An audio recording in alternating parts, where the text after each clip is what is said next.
Beleza. Então, assim, se vocês quiserem, depois eu libero para vocês esses slides. Tem um texto que eu vou mandar para vocês e aí na próxima aula, atividade. Tá bom? Então, peço atenção de todos aí. Vamos compartilhar a tela.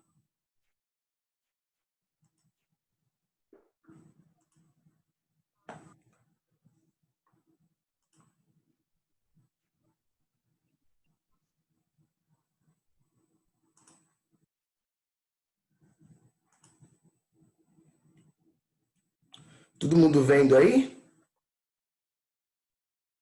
Sim. Beleza. Vamos nessa. Então a gente vai falar sobre eugenia e segregação, né? A gente vai tentar fazer um paralelo entre o racismo estrutural no Brasil, por que ele é considerado um racismo estrutural no Brasil, e o racismo institucional nos Estados Unidos. Os Estados Unidos, além de ter esse racismo estrutural, ele tem um racismo institucional. E aí, no final, a gente vai falar um pouco mais sobre essa diferença. Então, naquela primeira atividade que a gente fez, a gente falou que é baseado no livro Onda Negra, Medo Branco. O livro aborda o espírito, o momento vivido no pré-abolição da escravatura, ou seja, no período que era iminente o fim da escravidão. Então, tá lá, no século... Opa, o que eu fiz aqui? Não sei, que foi alguém que fez isso ou não? Foi eu? No fim do século XIX, com a iminência do fim da escravidão, dois grupos discutiam a nova configuração nacional. Os imigrantistas buscavam na imigração europeia uma disciplina liberal de trabalho e a melhora da identidade do Brasil, através do branqueamento da raça. Ou seja, nesse período de fim da escravidão, existiam dois movimentos. Os imigrantistas achavam que o Brasil deveria acompanhar a tendência liberal na economia, né, de liberdade do indivíduo, de busca por crescimento financeiro a partir do trabalho. Matheus, quer falar alguma coisa? Cliquei sem querer aqui, professor, foi mal. Tá. A partir da adequação do trabalho, do crescimento pelo trabalho, né? O crescimento das indústrias, de um trabalho mais desenvolvido no Brasil, e os reformadores, que eram aqueles que defendiam o fim da escravidão, mas com o uso da mão de obra do brasileiro livre, né? Que eram aqueles que haviam nascido no Brasil, e do escravo, que seria liberto. Então, mas só que sempre entendendo que essa inserção do negro e do brasileiro quando a gente está falando de brasileiro, a gente está falando de quem? Do caboclo, do negro, do mestiço, dos filhos de portugueses, né? Nascidos aqui, a partir de um projeto de controle e disciplina dessa massa de trabalho, ou seja, era necessário que esses caras fossem preparados, porque para os abolicionistas, os negros não tinham condição intelectual para fazer isso. Então, eles teriam que ser... Eles foram criados num contexto de trabalho em lavoura, de monocultura, então eles não estariam preparados para viver esse período pós-revolução industrial, esse período pós-revolução francesa. Então, era necessário preparar esses caras. Mas nos dois grupos, a gente vai perceber o quê? A superioridade dos brancos sobre os negros. Caberia aos brancos adaptar esses negros a esse novo mercado de trabalho. E para os imigrantistas, não haveria possibilidade, porque os negros inferiorizaram a raça brasileira, ou seja, trouxeram vícios morais, intelectuais da África que diminuiu a capacidade do brasileiro, e eles não teriam condições de trabalhar de forma livre e usando a sua inteligência. Todas as visões naquele período tinham o negro como inferior. Eu não sei se vocês sabem, mas os negros africanos, né, aqueles que eram vindos da África, eles eram chamados de boçais, para você ver como o negro era considerado uma raça inferior. O boçal era o negro que vinha da África, e depois tinha os outros tipos de negros. né? Mas eles consideravam que o negro, ao se misturar com o português, criou uma raça inferior, que era imoral e que era intelectualmente inferior. Aqui uma foto que mostra muito bem como era a visão daquela época. O branco com uma feição de intelectual, de racional, e o negro sempre era ilustrado, sempre era mostrado de uma forma jocosa, como se fosse um ser sem muita capacidade intelectual. Uma nova identidade nacional. O Brasil que se almejava era um país alinhado com o novo espírito da economia liberal, industrial e com uma população adequada aos novos tempos e com um povo com uma linhagem racial elevada. Ou seja, se entendia que a genética, vou usar essa palavra que não era usada na época, do brasileiro era uma genética prejudicada pela mistura, né? O português, diferente dos outros europeus, teve a iniciativa de se misturar mais do que os outros europeus com os seus escravos, né? O português se misturou muito aqui no Brasil, sobretudo aqui no Brasil. Então se entendia que o brasileiro, de fato, era um ser inferior. E talvez a presença do imigrante, sobretudo europeu, traria uma elevação racial, né? Portanto, os negros e libertos nacionais, com seu comportamento imoral e preguiçoso, era o que se entendia que o brasileiro, por morar num lugar quente, por ter na sua linhagem negros, tinha uma malandragem, uma preguiça, e não estaria pronto para uma nova realidade liberal de que você se enriquece quando você trabalha. Não estariam preparados para esse novo Brasil. Aí a gente fala do positivismo, que a gente já tratou em aula, né? Aqui vocês têm uma ilustração do Augusto Comte. O positivismo é a doutrina que pregava o conhecimento científico como caminho para o desenvolvimento social. E ele encontrou no Brasil uma grande aceitação. Os militares, sobretudo os militares, aderiram muito às ideias positivistas porque elas traziam, primeiro, a ideia de desenvolvimento, a ideia de disciplina e a ideia de ciência, né? 3 elementos que caíam bem no ouvido dos militares naquele período. Os lemas do positivismo, como a gente já tratou, era amor, ordem e progresso. Na nossa bandeira a gente tem até o lema ordem e progresso. E o positivismo, ele afastava todas as questões metafísicas e religiosas e via na ciência a capacidade racional de desenvolvimento de uma sociedade. E aí a gente entra no assunto que é a eugenia, né? Quando a gente está falando de ciência, é importante que a gente compreenda que é a ciência do período do século XVIII e XIX, né? A ciência daquele período era uma ciência muito preocupada com a questão da eugenia. O que é eugenia? A eugenia refere-se a tudo que favorece o aprimoramento de um indivíduo, sua prole e suas gerações futuras. Então, a maneira de melhorar uma sociedade a partir da melhora do homem, do indivíduo, da raça. O criador desse termo foi o antropólogo inglês Francis Galton, né? E a eugenia abordava questões como o controle da natalidade, se era importante ou não, assunto que até hoje é muito importante, a esterilização de grupos anormais e o controle de fusão de etnias. Gente, é importante não confundir no primeiro momento a eugenia com a questão do nazismo, do fascismo, embora de alguma maneira a gente vai ver isso influenciou sim o surgimento desses movimentos. Mas era uma sociedade nova, uma sociedade que estava começando a conhecer as questões relacionadas ao darwinismo, à evolução das espécies. Então, Francis Galton, como um cientista, ele buscava usar a ciência para melhorar a sociedade. Esse era um dos pontos do positivismo. Melhorar a sociedade também era melhorar o indivíduo. Então, eles estudavam de que forma as misturas raciais, né, poderiam melhorar a sociedade, de que forma poderia se trabalhar com os grupos de pessoas com necessidades especiais, que naquela época ainda o tratamento dessas pessoas ainda era muito tradicional e ainda sem muita base teórica. Então, seria possível, se não é possível tratá-los, haveria uma maneira de esterilizá-los para que essas doenças não chegassem a outras gerações.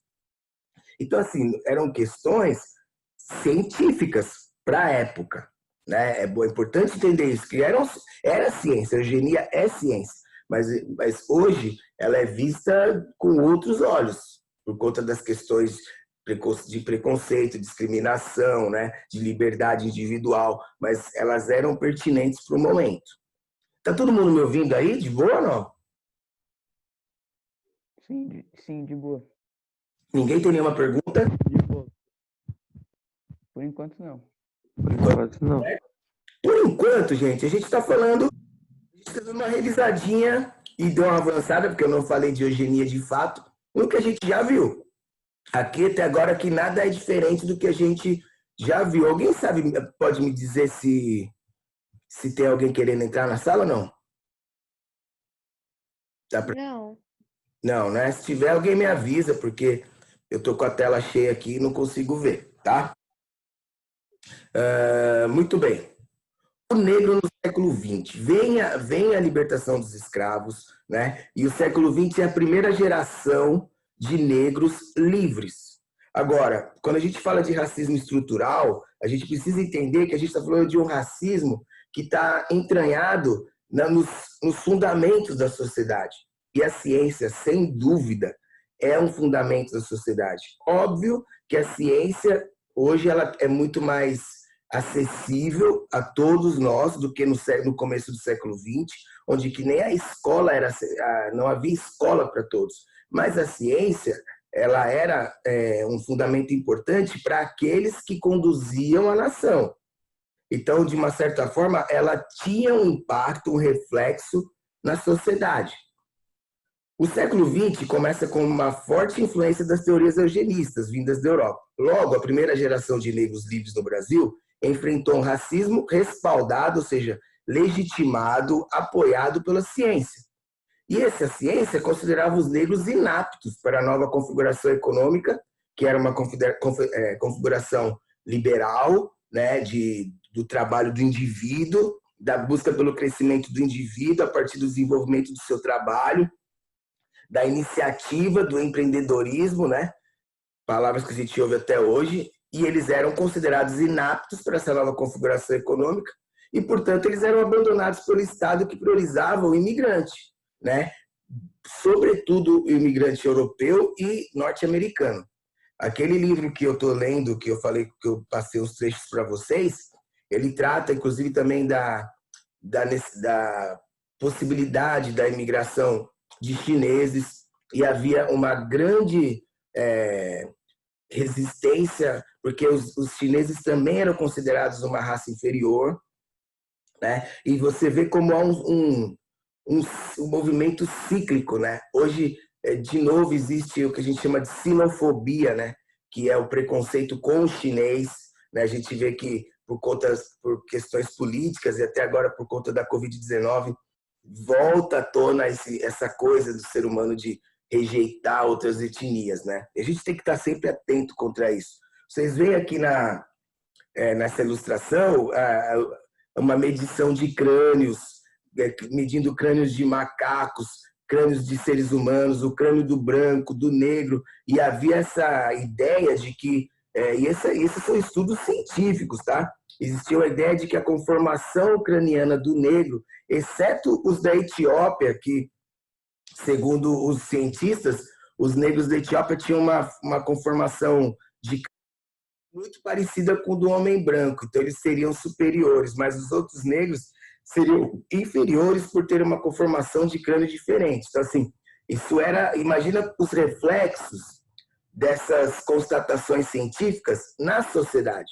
Então, em uma das estruturas mais importantes da sociedade, que era a ciência, o negro era inferiorizado, tá? A gente tem a Era Vargas, que vocês devem ter estudado a história várias vezes, né? E esse período é um período em que as ciências eugenistas, elas começam a ter uma adesão muito grande nos estados, nos governos, né, nos estados no sentido de nos países, e em alguns países ela chega às últimas consequências, né? A gente tem a superioridade alemã a superioridade branca do alemão, né? A gente vai ter o fascismo de Mussolini, que tenta resgatar as origens romanas, né, da Itália.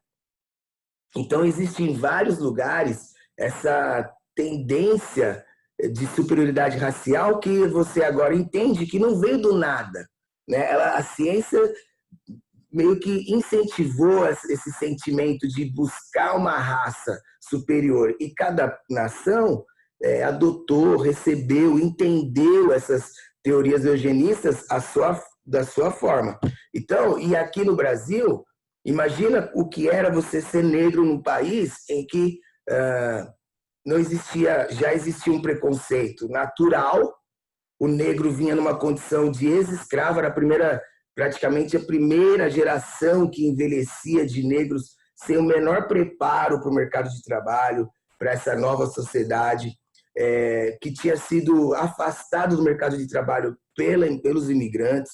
Então, era uma situação de marginalidade, de inferioridade, né, e de esquecimento do Estado. O Estado Novo de Getúlio Vargas flertou com as ditaduras europeias de direita, vocês sabem disso, que durante algum tempo Vargas teve ali um contato, algum comércio com Mussolini, com Hitler. Depois, na época que a guerra se configurou de fato, Vargas achou por bem se aliar aos Estados Unidos e, portanto, ir de encontro ao eixo do mal. A gente tinha o fascismo, o nazismo, o franquismo, né, em Portugal, o salazarismo na Espanha, ditaduras de direita com forte influência do eugenismo, por conta do nacionalismo, né, e a ideia de superioridade racial.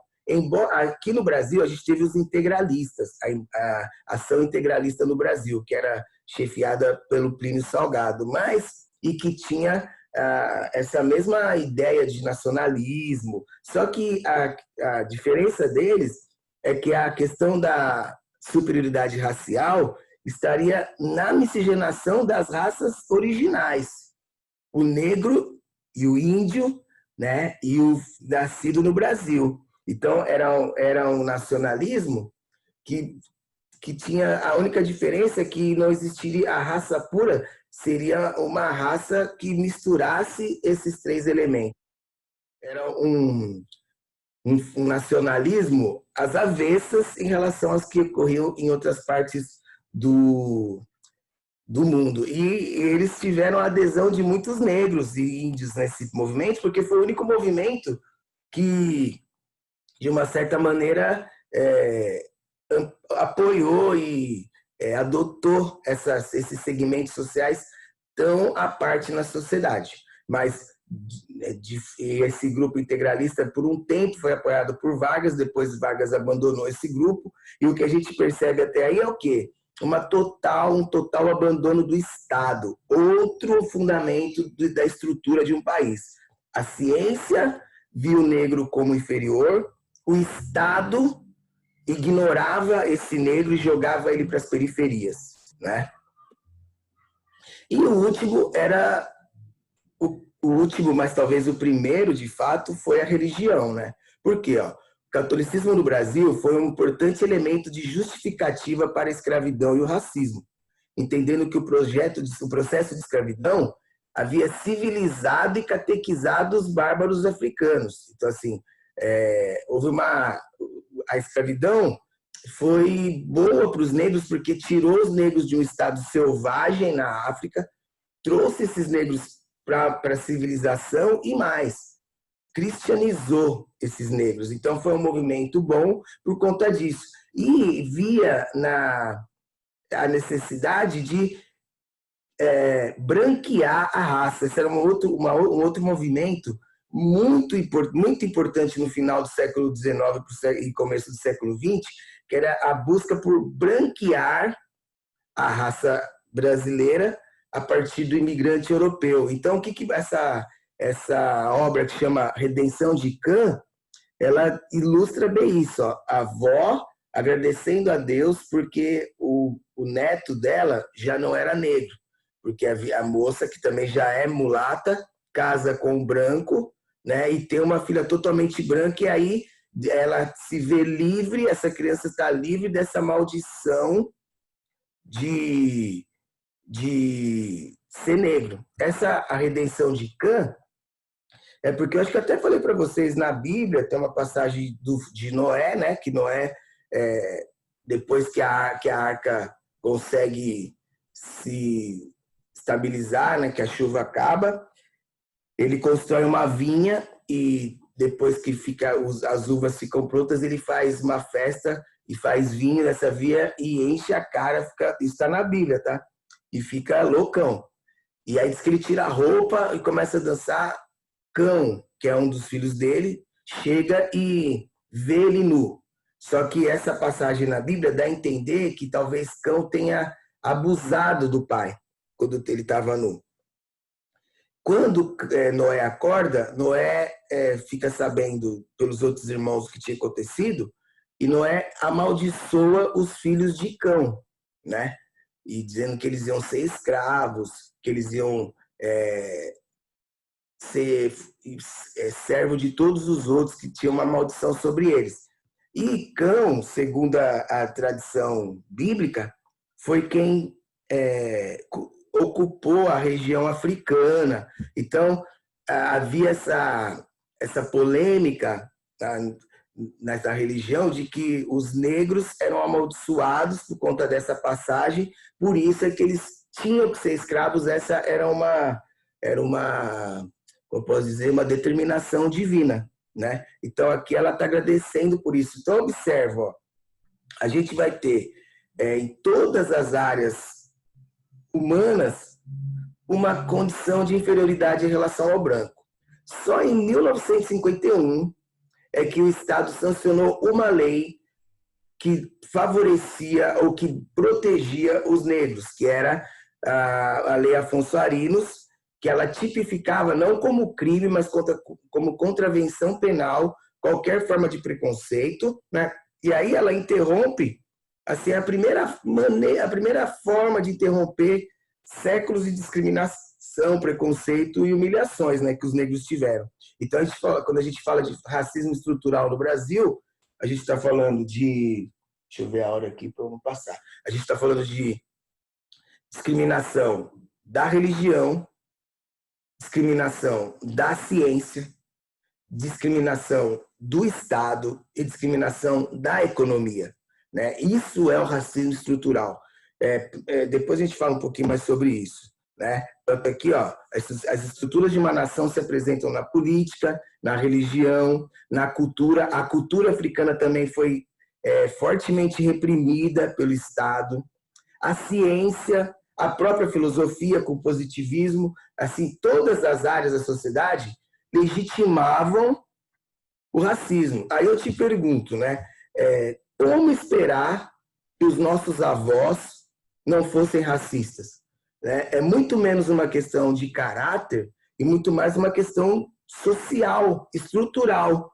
Né? O racismo, ele era ensinado, o racismo era fixado na mente das pessoas, não como um desvio de caráter, mas como uma questão justificada pela religião, pela ciência, pela política, pela filosofia, pela cultura, pela economia. Né? Isso é muito importante a gente entender. E por que é importante entender isso? Para a gente entender que hoje o racismo não faz mais sentido, porque todas essas estruturas já foram desmentidas. Então, ser racista hoje é sim um desvio de caráter. E a gente tem que combater isso. Vocês estão tendo uma aula hoje de como o racismo não faz sentido em nenhum aspecto. E cabe a essa geração jogar a pá de cal nessa estrutura racista que se reflete no trabalho, na polícia, na economia, em todas as áreas que o negro vai atuar. Ele ainda enfrenta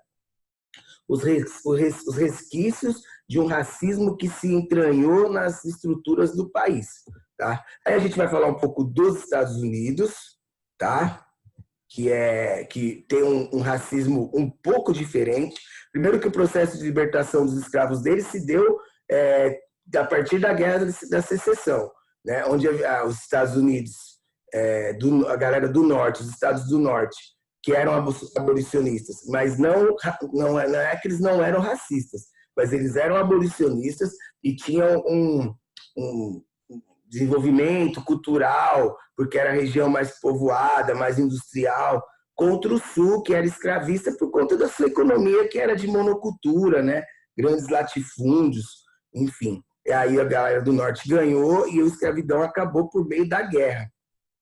Só que acabada a guerra, você tinha um povo dividido, um povo americano dividido. Era necessário aquele mesmo problema da identidade nacional. No fim da guerra, a relação hostil entre negros e brancos, que era clara, né? Porque os negros tinham sido escravos, os brancos muitas vezes agiam de forma arbitrária e cruel, não havia um relacionamento amigável. Trazia a necessidade de um projeto de reunificação, de unir esse país que era dividido em dois. Lembrando vocês também que no Brasil quase ocorreu uma guerra civil dos mesmos moldes. Nordeste e Norte contra o Sul, porque o Nordeste já havia praticamente acabado com a sua escravidão e o Sul importava muitos escravos do Norte por conta da proibição do tráfico internacional. Em 1870 surge a primeira lei, uma lei que era contra o casamento internacional.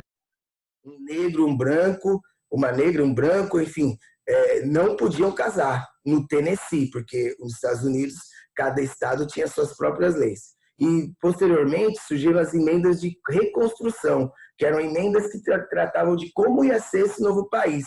E aí se inicia um processo de segregação institucional. O que isso quer dizer? Uma segregação por lei. Eram leis que definiam a segregação entre negros e brancos. Surgem as leis Jim Crow, né, que eu acho que vocês já ouviram falar em algum momento. Começa em 1875, é uma série de leis que determinam no sul, nos estados do sul dos Estados Unidos, uma política de segregação racial em vários ambientes públicos principalmente, nos transportes, nos restaurantes, nas escolas, nas igrejas, né? Não haveria possibilidade de negros e brancos ficarem juntos. A ideia era o quê? Evitar o conflito e reunificar os negros, os brancos, né, numa só nação. Embora os estados do norte, a maioria eram contra essas leis. Esse nome Jim Crow era uma alusão a Thomas Rice, que é esse cara que está na ilustração. Ele era um comediante que, ele, ao perceber o alto grau de racismo que existia no sul dos Estados Unidos, ele começou a fazer algumas esquetes pintados de preto, né? Ele fazia o blackface, que a gente chama hoje de blackface, e ele imitava o jeito do negro americano, né? Assim, de uma forma jocosa, assim, de uma forma pejorativa, o jeito que o negro americano né? Os seus trejeitos, a ginga, então, mas ele fazia tudo isso e ele cantava muito uma canção que se chamava Jim Crow. E Jim Crow era a maneira como se chamavam os negros nos Estados Unidos, de uma forma pejorativa. Tá igual a gente fala aqui, aí Pelezinha. Então, lá nos Estados Unidos, os negros eram chamados de Jim Crow, né? Que era o Crow por causa de corvos, né? De corvos. Então, assim, todo esse ambiente gera um ambiente de discriminação, de preconceito. E essas leis, elas vigoraram por um longo tempo nos Estados Unidos, tá? E a gente percebe que são os mesmos elementos, mas com estruturas diferentes.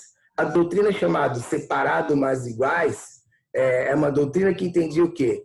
Ela não feria a emenda que garantia direitos civis iguais a todos os cidadãos, porque ela dizia que os negros tinham os mesmos direitos que os brancos, mas que eles não podiam ficar juntos, tá? Então essa era a justificativa para poder se estabelecer essas leis de Jim Crow. O que buscava? A reunificação e a formação de uma sociedade americana mais branca, né? Não permitia a miscigenação. Eram os negros de um lado, os brancos de outro. Bairros de negros, bairros de brancos. Estados com mais negros, trabalhos que eram mais para os negros e outros para os brancos. Banheiros para os negros, banheiros para os brancos. O protestantismo e o catolicismo, que são vertentes diferentes do cristianismo, de formas diferentes, legitimavam a separação de raças e a superioridade do branco sobre o negro. Então, o catolicismo aqui no Brasil e o protestantismo nos Estados Unidos legitimavam ou, no mínimo, se omitiam, né, em relação a essa discriminação, essa segregação racial, tanto no Brasil como nos Estados Unidos. No Brasil, muito mais sutil, mas que também ocorreu.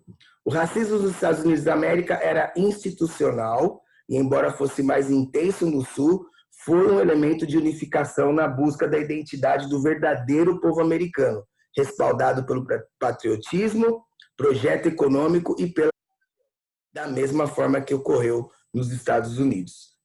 Então é isso.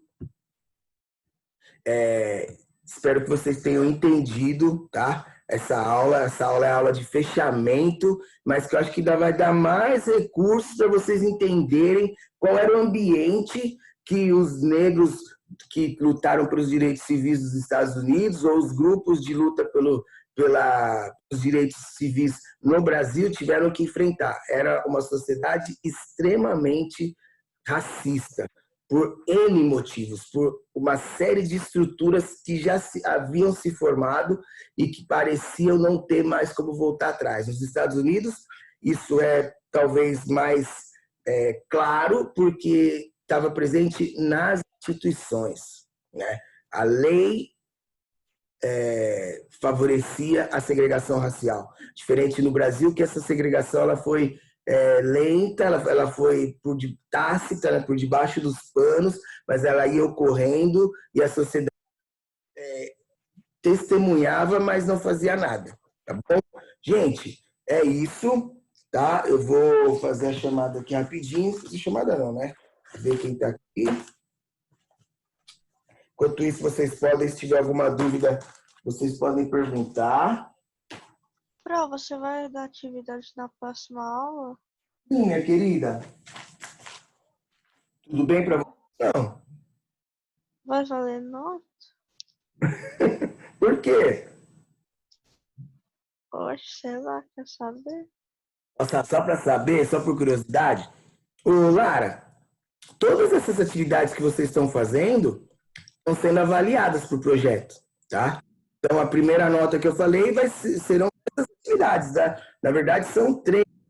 Fizeram do livro, fizeram uma semana passada, estou fazendo essa hoje. 3 notas serão uma nota. Aí tem o trabalho de vocês, é outra nota. Então, claro, toda atividade que eu passar está sendo avaliada para fazer um conjunto de notas aí. Tá bom? Deixa eu tirar a foto aqui do...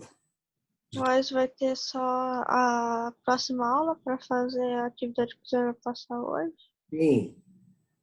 Na verdade, sim, eu dou um prazo, mas na minha aula eu vou estar aqui. Vai ser tipo um plantão para dúvidas, tá bom? Ah, tá. Eu pensei que ia ter só, sei lá, um meio-dia para... Não, eu vou colocar no positivo on, né? Positivo on, perdão, é da outra escola. Vou colocar no Classroom e vou deixar a sala aberta. Quiser fazer no período da aula, você evita de ter lição de casa, né? E também pode tirar dúvidas sobre o vídeo que vocês estão fazendo, tá bom? Tá. Valeu, Lara. Fique com Deus. Espero você ansiosamente, tá? Não me deixe só, porque eu preciso de vocês. Ô, Pro, Oi. a data de entrega